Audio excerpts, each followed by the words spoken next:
guys, welcome to Office Blokes React. I am Office Bloke Dave. I'm Office Bloke Mike. Office Bloke Daz. Together we are the Office Blokes. Yes. Eventually, yeah. I think you should keep that bit in, Dave, anyway. No? No, if I'm doing the editing, I do it to paint myself in the best possible light. Not done a good job so far. No. Terrible editing, then. Maybe we should employ someone to hear it. We've just finished Steve Harvey, Ghetto Wedding 1. So we're going straight into Ghetto Wedding 2. Yeah, it was warming up really, really nicely, wasn't it? Yeah. So it's everything you expect, like I say as well. You know, it's classic, this. So glad it's a part 2. Yeah. I wonder if it was more of a thing. Less people get married nowadays.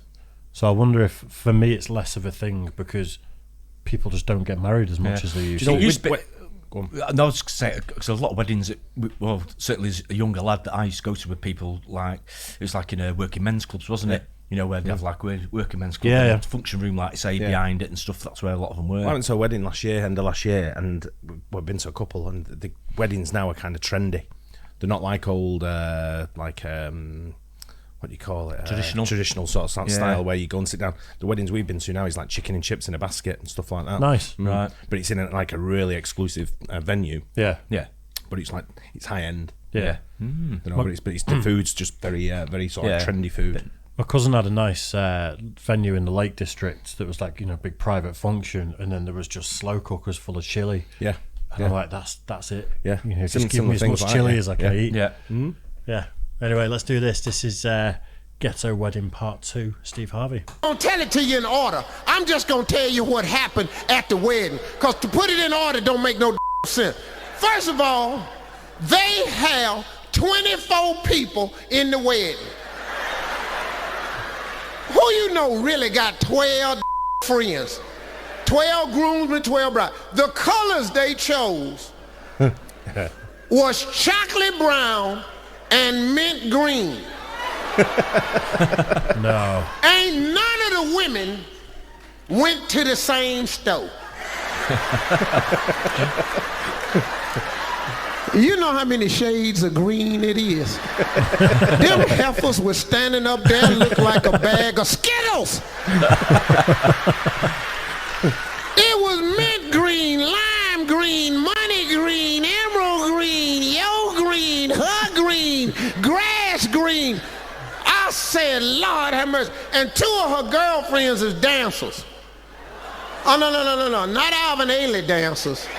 I'm talking about, come on, this dance, pole, stripper, wrap your leg round it, let's go.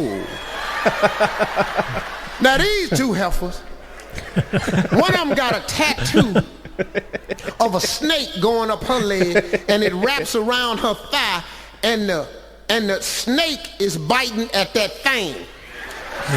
Now they done modified their gown. They done told a split all the way up the hill. That's how I know the snake head is biting at it. Now they coming up the aisle just advertising.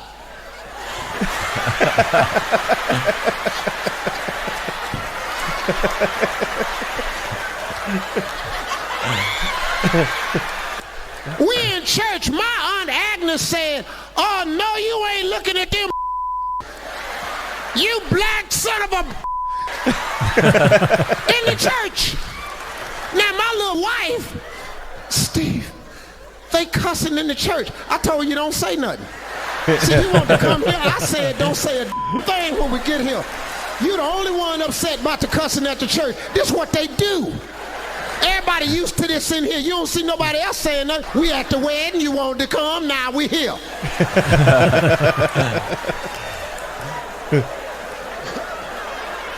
Now I'm going to tell you something else that happened. This ain't in order. It don't make no sense. My niece has always had a dream to have on her wedding day a horse and carriage. Look, when you ain't got money, there's some things you need to start checking off your list. You ain't got the money for all this here. Now, you thinking white horse, white carriage. Here her and Ricky come around the corner. They done borrowed the man wagon that sell watermelons in the hood. Old brown horse, got a dip in his back, got hay all on the back of this buckboard, got some watermelons on it. She just coming around the corner corner just as proud. She get down off of the buckboard. They throwing the rice on her before the wedding. Here come my wife. They not supposed to do that. They ain't supposed to do none of this. We ain't supposed to be here. But your little wanted to come. Now you get the rice and throw it.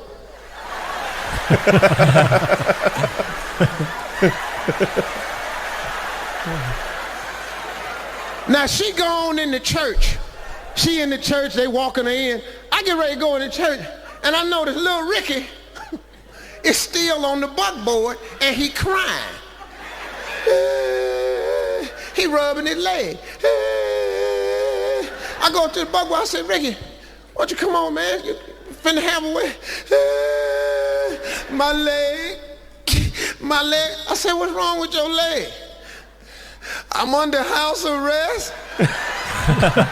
He got an ankle bracelet on, and his stupid rolled too far from the house.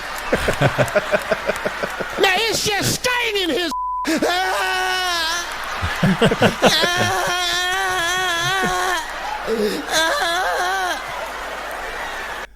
Might be a stupid question. I was going to ask the same. Did they do that? I don't know. I was going to ask the same. I'm not sure. What is like sending some kind of like shock in the. Yeah, I think that's It'd be great if they did. I was hoping they did. Yeah. I'd imagine if they did, it would have been when they first became a thing, and then it only lasted a couple of years.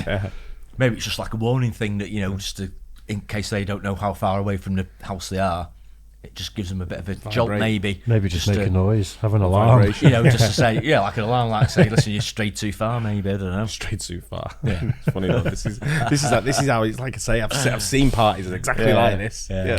Even over here, with the sort of cultural differences, you can envisage absolutely everything he's talking about to the T. To the horse and carriage and everything. Yeah. You know what I mean? He did some of the gypsy weddings you see when they're going on.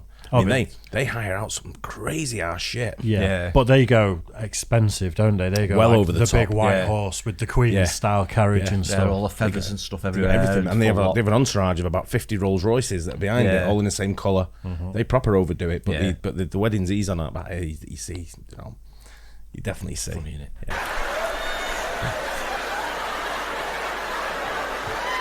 Boy, get your stupid down off that buckboard and walk up to the front of the church. Maybe it'll stop hurting so much. We get in the church. Oh, it get worse. These two fools done decided that they gonna write their own vows. They get in Mike, this little stupid thug. Yeah, Mike check. Yeah.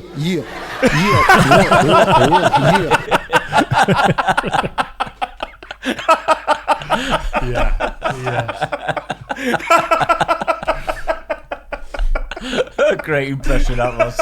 I kind of want to go to this wedding now. Could you imagine? Oh dear. So he said these two idiots. You knew, didn't you? That's one thing he's done great for these whole two bits, is like when he's subtly just calling all the women heifers. Yeah, I know, But that's not the joke. And then these two idiots isn't the joke. It's just in there. Yeah, Mike check. Yeah. One. Yeah, little Rick up in here. I just want to say, that I'll be there for you forever. Through the thick and the thin. You understand? I take care of you and everybody up in here, because I'm hard like that. You know what I'm saying? I promise to be with you forever. Reaching for Poe. But to hell with that Poe though. Rick go out here and make it happen. I do whatever I got to do. I got to go back to prison for you and the kids. I go back. My wife, I'm ready to go. We got to get out of here. You can't do this in the Lord's house. We ain't going no way. I told you we shouldn't even have come to this crazy wedding. Now you all of a sudden you won't be a Christian. So she was so distraught. Steve, this ain't right. This just ain't. I said, okay, cool, let's go then. Because she was just too upset. But I told her, So we walking out the church. And we get almost to the door, and I hear the man say, and now we are going outside for the releasing of the doves. Bring your on, come on. Because ain't nowhere in the I'm finna miss this. I know good and well you ain't got no money for no doves. You know how much white doves cost? Y'all, I went outside. I was the first one at the cage. I'm standing there. Cause this finna be good. Oh, wait, we have to go. We ain't going nowhere. That old man came out and opened up that cage. All kinds of birds flew out of there. It wasn't a white dove in there nowhere. Pigeons came out. Black crows came out. They had a squirrel in there running the birds out. 2 chickens was in the cage. And 1 bird came out like this.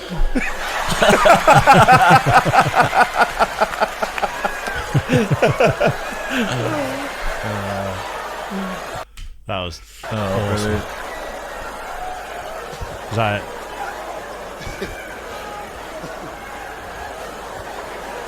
Yeah. Brilliant.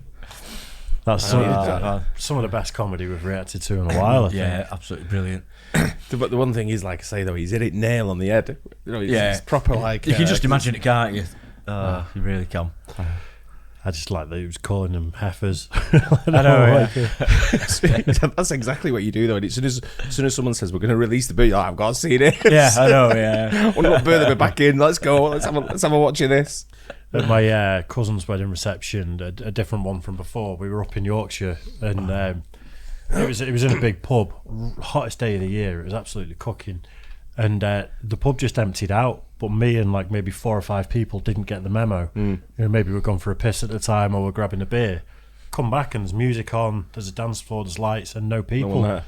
Walked outside, and my dad's playing coins with like all the guys. You know, you flip it against the wall. Was it? Pitch and toss. Yeah, pitch and toss.